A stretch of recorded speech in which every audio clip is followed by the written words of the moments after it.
В центре Deutsche Mechanica на ремонте стиральная машина Indesit.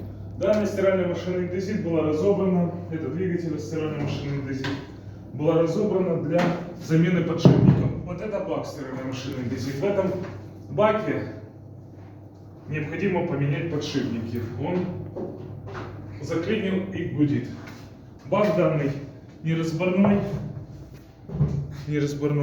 Распилим его. Заменим подшипники, потом склеим, обратно соберем стиральную машину Indesit, проверим, протестируем. На все работы и запчасти официальный сервисный центр Deutsche Mechanica предоставит гарантии.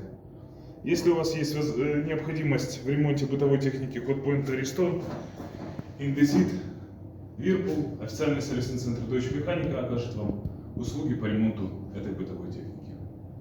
Ремонт бытовой техники возможен как в Киеве, Киевской области,